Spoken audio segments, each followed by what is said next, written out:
warahmatullahi wabarakatuh. Perkenalkan, nama saya Mario Saputra Anas. Saya semester 6 di Universitas Indraprasta. Prodi saya itu bimbingan konseling. Di sini saya akan menjelaskan apa itu konseling. Konseling itu yaitu pemberian bantuan oleh seorang ahli yang disebut konselor kepada klien yang memiliki suatu permasalahan.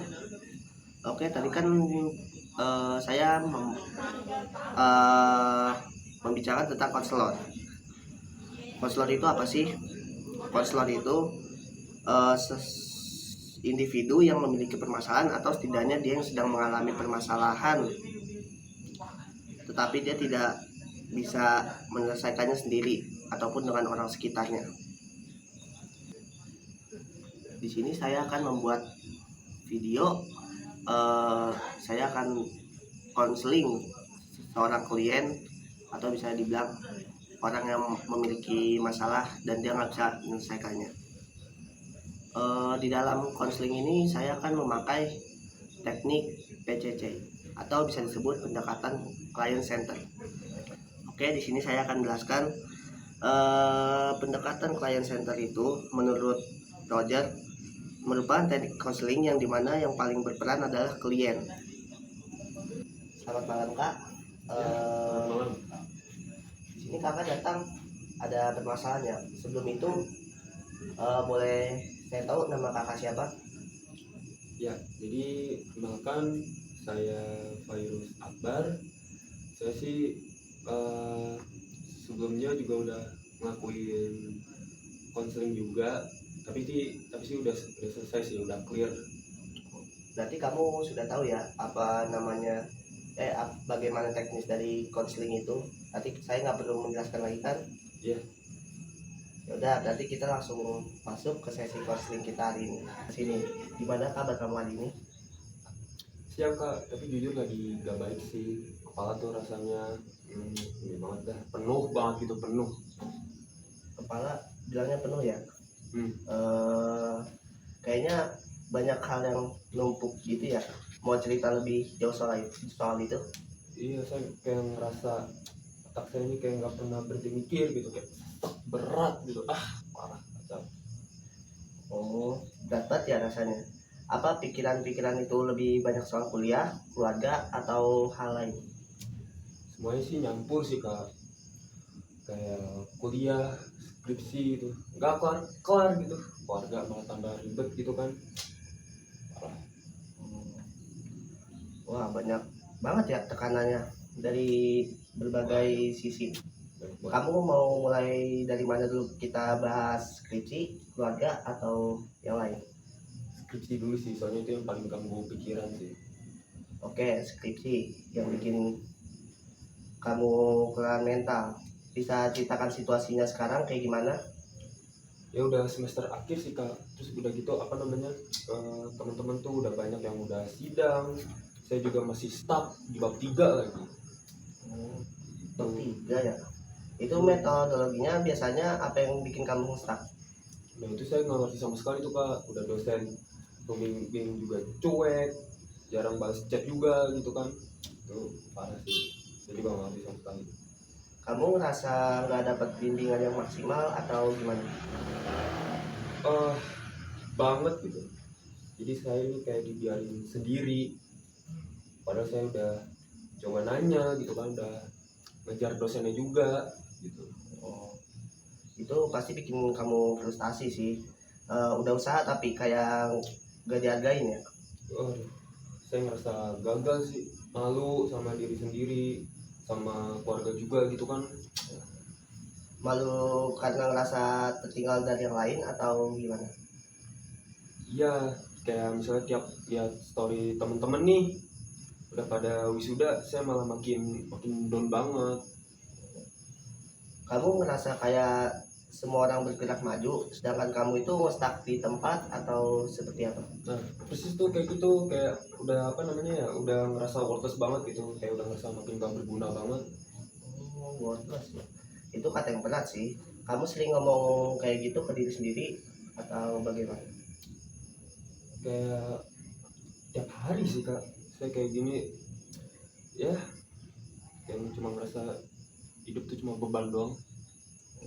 emang kamu nggak ada gitu teman di kelas atau di kampus yang kamu percaya buat kamu ceritain semua masalah ini? Kan pasti teman kampus itu memiliki solusi lah, apalagi kan udah kuliah pemikirannya pasti luas. Emang nggak ada gitu satupun?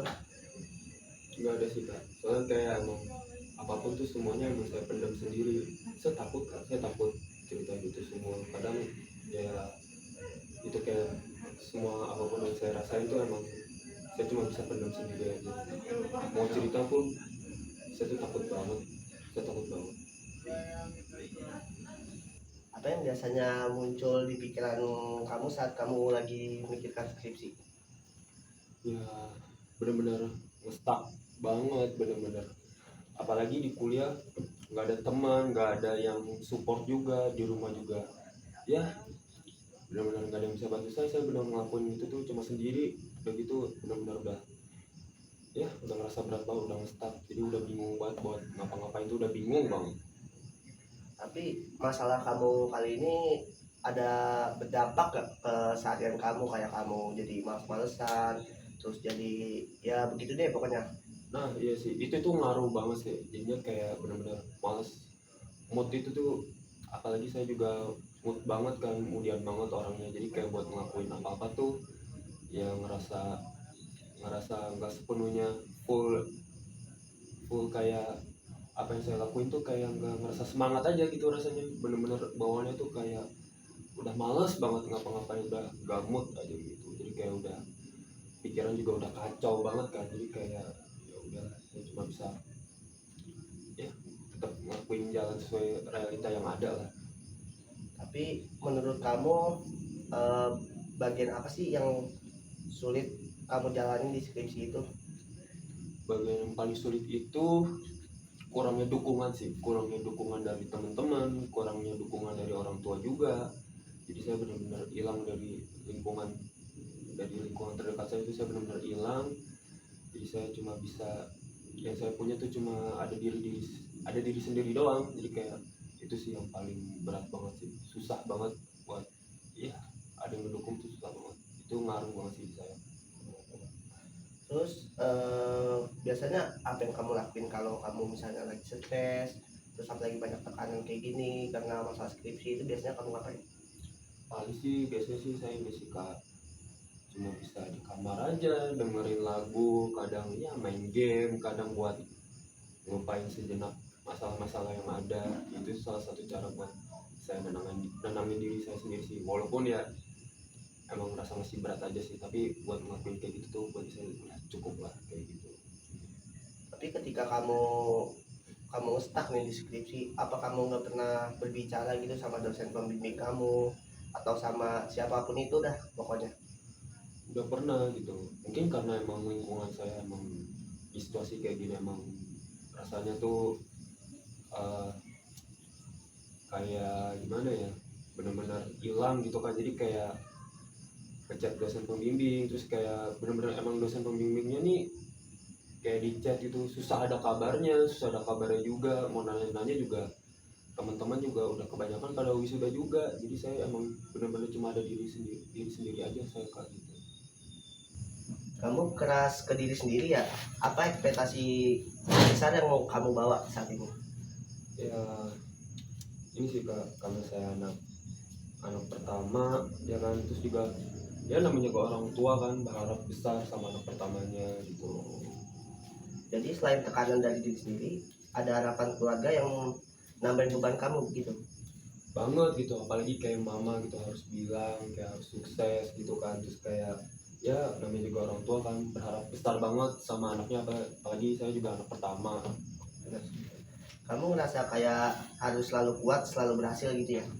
Wah, padahal saya capek gitu sebenarnya ya, tapi ya eh, saya takut gitu kalau nunjukin kalau saya lemah gitu. Kamu takut orang tua kecewa kalau tahu kamu lagi struggle? Ya mereka udah kerja keras, sayanya malah kayak gini. Kamu rasa gagal membalas perjuangan mereka atau bagaimana? Itu sih yang bikin nyesek banget sih, jadi kayak apa namanya, saya takut kecewain mereka gitu, apalagi namanya orang tua kan. di situasi ini apa yang paling bikin kamu terpuruk? Kayak rasanya tuh kayak sendiri sih, kayak sendiri, terus kayak nggak ada teman, nggak ada tempat cerita juga, jadi benar-benar sendiri banget. Di rumah kamu nggak bisa cerita soal ini ke orang tua atau ke teman gitu? Nggak bisa. Nah itu tuh kalau misalnya saya cerita malah dibilangin drama, malah dibilang nggak ada usahanya sama sekali. Kamu simpan semua di dalam diri sendiri. Iya, makanya tuh semuanya tuh saya pendam semua sih kak. Itu pasti nyakitin ya, udah berusaha tapi dianggap kurang gitu. Bah, lama-lama tuh bikin meledak. Meledaknya kayak gimana tuh? Pernah, Pernah sampai ke titik itu? wah kacau. Pernah udah nangis, selalu nangis untuk diri di kamar, terus kayak gak mau ketemu siapa-siapa, benar-benar mau sendiri aja. Nanti isolasi diri ya, itu sering terjadi kejadian sama kamu. Nah ini juga semakin kesini makin sering juga. Ya, tiap habis dapat kabar dari teman wisuda tuh kayak makin down banget. Kamu sempat mikir hal-hal ekstrim karena itu gak? Ya jujur, jadi kayak pengen ngilang aja gitu dari dunia nih, kayak pengen ngilang aja udah rasanya. Itu pikiran yang berat ya pasti. Apa kamu masih sering ngerasain kayak gitu sampai sekarang? Belakangan nih makin sering banget gitu kan, terus kayak ya malah jadinya sih malah takut beneran nyakitin diri sendiri sih. Ada bagian dari diri kamu yang masih pengen bertahan? Ada tapi kecil banget rasanya. Hmm, bagian kecil itu penting banget tahu. Kita bisa rawat bareng-bareng. Saya dengar kamu tanpa ngejudge kamu, layak didengar kok sebenarnya. Ya makasih ya kak, saya juga baru kali ini nih ada yang merasa yang mau didengar. Gimana rasanya setelah kamu jujur ke diri sendiri barusan? Saya jadi lega sih kak bisa ngomong jujur kayak gini. Kita bisa pelan-pelan kok ngelepasin bahan itu bareng-bareng.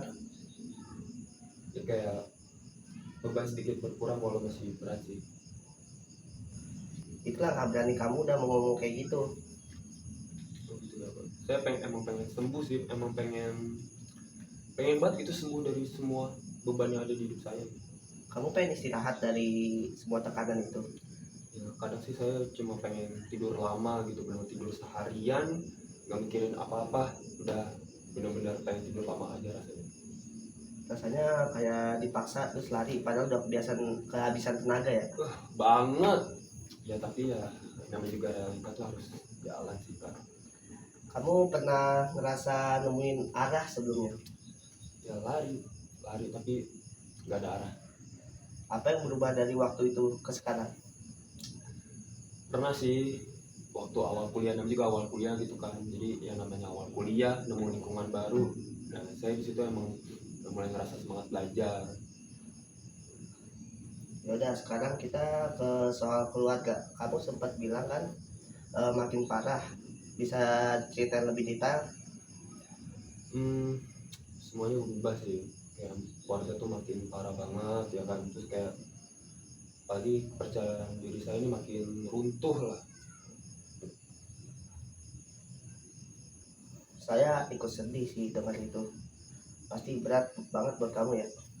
Berat banget udah gitu, ayah selingkuh, terus juga mama tahu gitu kan, jadi kayak rumah tuh ngerasa neraka banget sih bagi saya. Kamu ngerasa terjebak di situasi itu, nggak bisa ngelakuin apa-apa begitu? Berat sih kak, saya di rumah tuh cuma jadi saksi mereka yang berantem setiap hari, itu dengar mereka obrolan mereka, berantemnya mereka tuh saya cuma bisa jadi saksi. Itu berat banget bagi saya. Kamu pendam semuanya sendirian selama ini? Iya, saya cuma bisa diem, dan juga batin saya terutama lagi, batin hancur, batin belum hancur banget. Kamu juga mikirin adik kamu di tengah masalah ini. Nah, iya sih kak, kayak saya nggak mau adik saya ikutan stres nih kayak saya. Kalau bisa sih jangan, ya kalau bisa tuh jangan ngerasain kayak kakaknya lah, kayak saya tuh kalau bisa jangan sampai ngerasain. Ya, Setiap hari kamu harus melihat atau mendengar tekanan mereka. Apa yang kamu rasakan setiap kali kamu mendengar itu? dengan percakapan mereka tuh sebenarnya sih masalah utamanya itu emang masalah ekonomi sih ya. Jadi kayak ya kayak ayah saya ini emang males kerja, jadi kayak mau males-malesan. Terus juga dari ibu saya sendiri juga udah ngasih tahu gitu kayak saya kalau yang namanya suami harus cari nafkah buat anak sama istrinya, tapi ayah saya sendiri tuh nggak jalanin kewajiban itu. Saya juga ngerasa itu kayak apalagi saya anak pertama, saya anak laki-laki, ya saya emang merasa sedih sih dengan percakapan mereka tuh kan. Terus yang kamu rasain itu kalau orang tua lagi berantem, apa itu yang kamu rasain, emosi kah atau sedih kah? Kayak sedih banget sih, sedih banget. Rasanya tuh kayak pengen banget keluar dari situasi ini, pengen cuma pengen tuh bisa ya nyenengin orang tua lah, apalagi ini emang masalah utamanya ekonomi kan. Jadi kayak mudah-mudahan banget bisa keluar dari situasi kayak gini tuh, terus bisa saya juga bisa cari nafkah juga buat keluarga juga. Jadi kayak ya saya bisa nyenengin mereka juga lah, jadi kayak saya harus menanggung semua beban ini semua sih ya. Permasalahan yang terjadi di kedua orang tua kamu itu baru-baru ini atau emang udah lama terjadi? Udah lama banget, dari saya kecil, dari saya dari saya kecil emang udah itu udah jadi percakapan keseharian saya sih yang saya dengar sih. Berarti sebelum ada adik kamu atau sudah ada? Sebelum, Oh, sebelum. Emang sebenarnya orang tua kamu itu latar belakangnya kayak gimana sih sampai-sampai kayak begitu? terutama emang dari ayah saya ini, emang ayah dari ibu saya, terutama ayah saya sendiri itu emang hidup di keluarga yang menengah ke bawah banget gitu kan, ya ibu saya juga gitu kan. Jadi ya karena ya saya ngerti sih yang namanya faktor utama kemiskinan tuh juga berpengaruh sama lingkungan dari sekitarnya juga kan. Jadi kayak masalah ekonomi juga itu juga jadi pengaruh juga. Jadi kayak ya namanya juga kalau dari lingkungan kayak gitu itu emang susah banget sih buat nge-push berkembang buat dirinya sendiri tuh. Jadi kayak ayah saya tuh nggak ngelakuin itu sama sekali, bener-bener kayak ya udah semaunya dia aja gitu. Ibu saya juga udah pasrah banget, udah susah banget.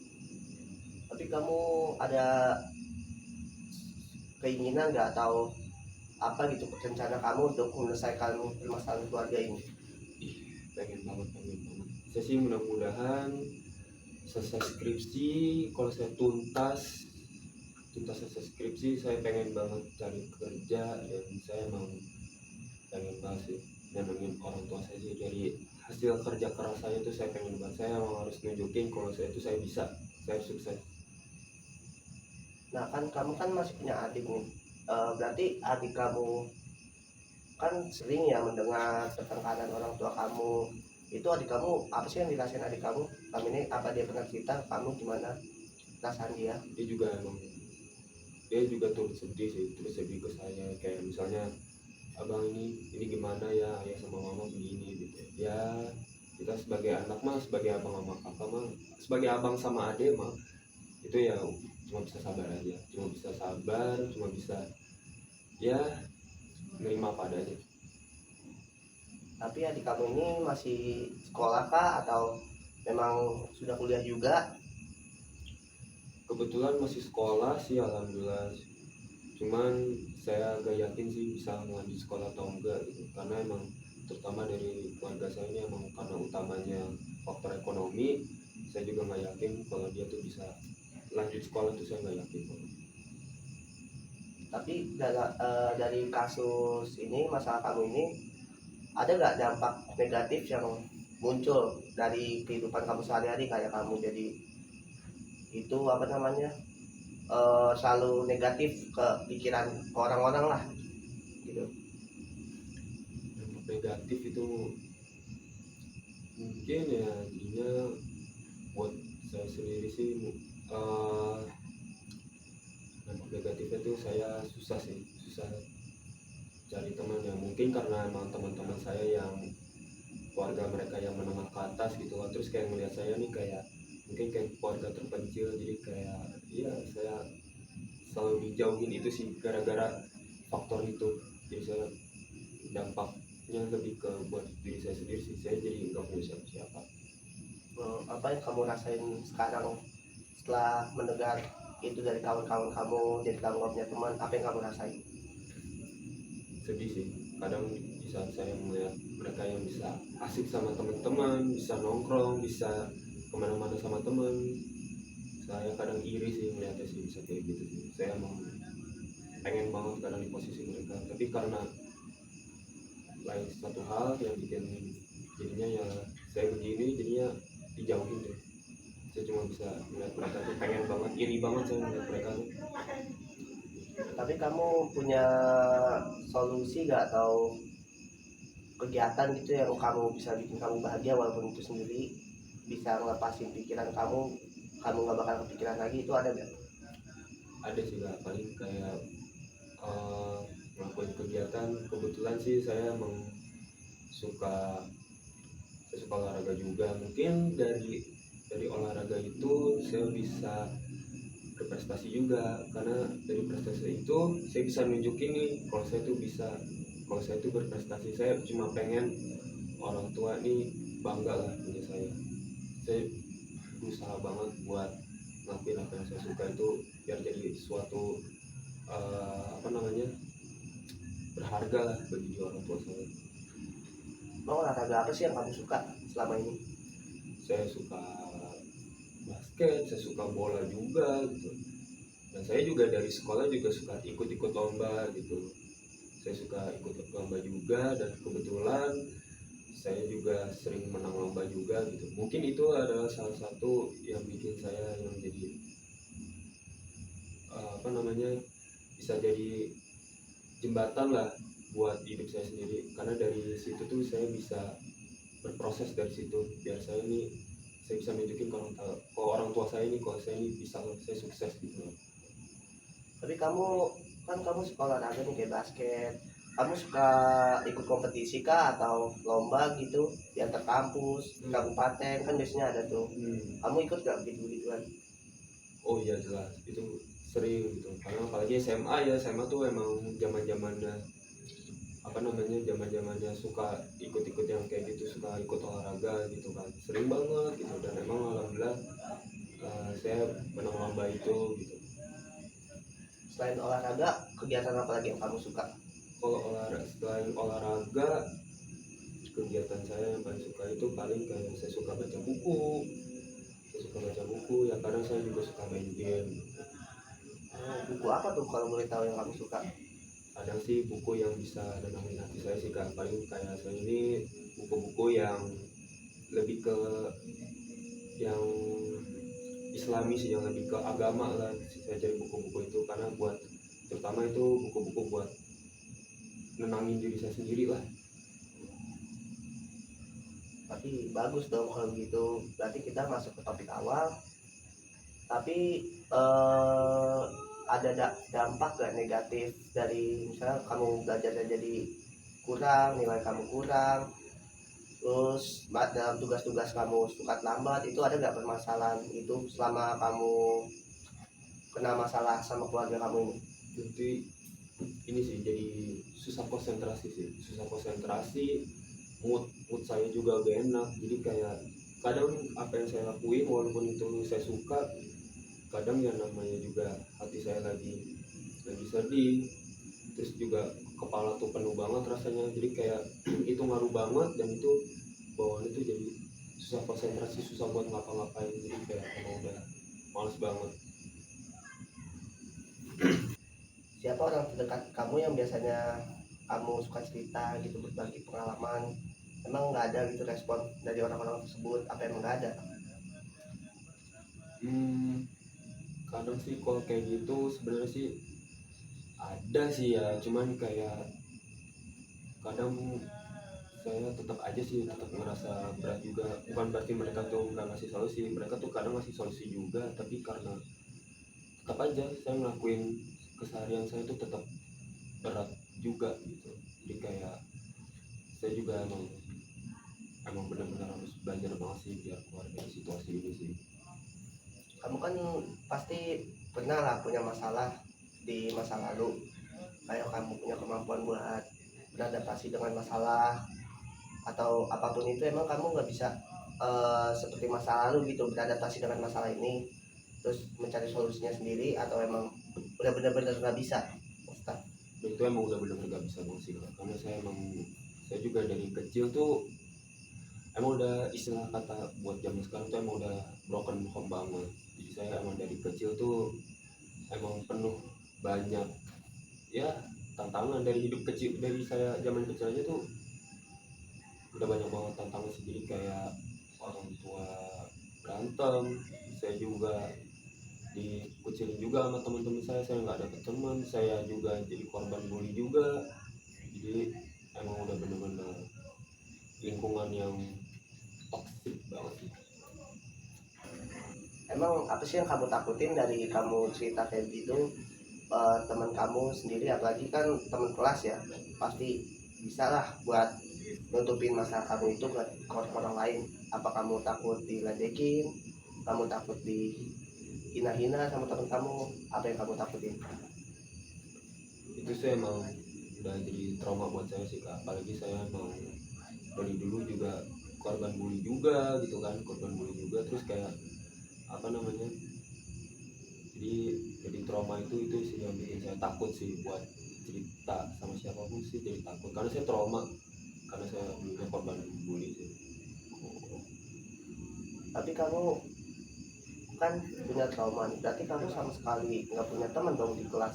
Kayak misalkan kamu punya tugas, berarti kamu harus butuh bantuan lah, apalagi kan kuliah pasti ada tugas kelompok gitu-gitu.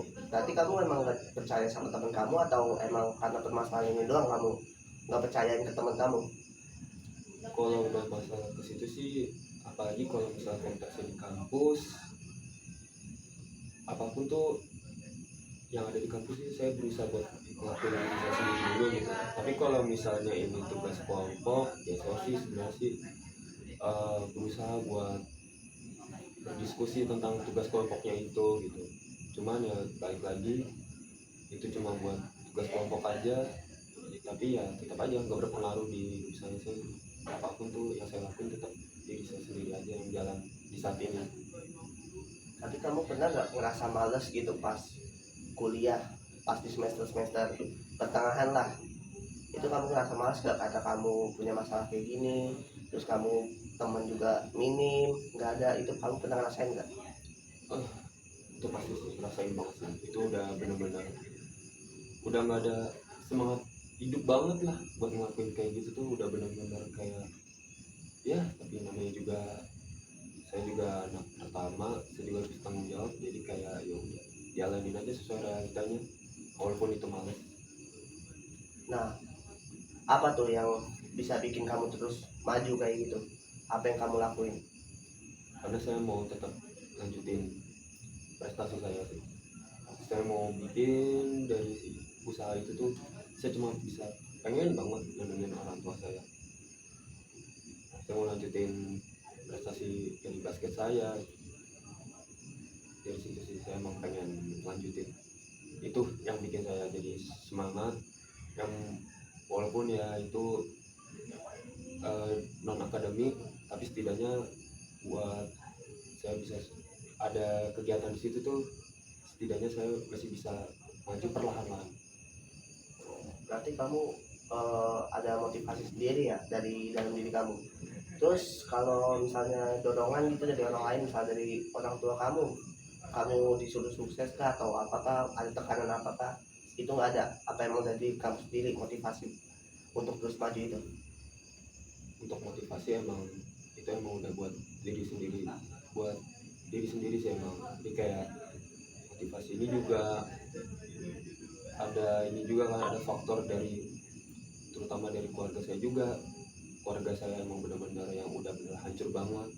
Nah dari motivasi itu saya udah saya tekatin banget, saya udah benar-benar niat banget, dan motivasi itu yang bikin saya jadinya bisa masih bisa kuat lah sampai sekarang. Berarti kamu selama ini jadi kayak penopang keluarga ya? Iya, ya namanya juga adik masih kecil kan, nggak ngerti apa-apa, masih kecil. Kamu ngerasa kehabisan tenaga gak tapi tetap harus berdiri begitu? Iya, tapi saya mau berdiri tapi itu rubuh serubuh-rubuhnya. Apa yang biasanya bikin kamu tetap kuat sampai hari ini? Ya mungkin dari situasi kayak gini sih saya emang punya harapan kecil gitu biar bisa keluar gitu dari situasi ini. Jadi kayak emang bener-bener ya bener-bener bisa bebas banget keluar dari semua masalah ini. Harapan kecil itu penting banget. Kamu udah hebat sih bisa nyimpen itu. Tapi kadang saya takut kan, takut harapan itu tuh pupus, harapan itu hilang. Gak apa-apa, kita bisa jaga harapan itu sama-sama kok. Ya, kasih ya kayak saya jadi kayak lebih ngerasa lebih tenang lah sekarang lah. Kamu udah ngelakuin hal besar hari ini dengan jujur sama perasaan sendiri. Saya emang pengen terus belajar ya jujur lah ke diri sendiri lah, itu terutama buat diri saya sendiri untuk belajar tentang itu. Ya kita bisa lah ya pelan-pelan jalan ke arah itu. Walaupun sedikit tapi kamu nggak sendirian kok. Saya lega sih kak, makasih ya kak ya, saya udah merasa lega sih buat didengerin kayak gini. Sama-sama, kamu lagi dengar kok. Kita lanjut sesi lagi minggu depan, mau? Oke kak, saya tunggu sesi selanjutnya kak. Udah jaga diri baik, terus istirahat dan jangan lupa kamu itu berharga. Ya kayak saya baru pertama kali ini saya ada tempat cerita juga yang bisa didengar sama orang lain. Saya juga makasih banget. Udah, kalau sudah selesai kita akhiri pertemuan sesi kita kali ini. Oke. Terima kasih. Ya, makasih ya kak ya. Ya.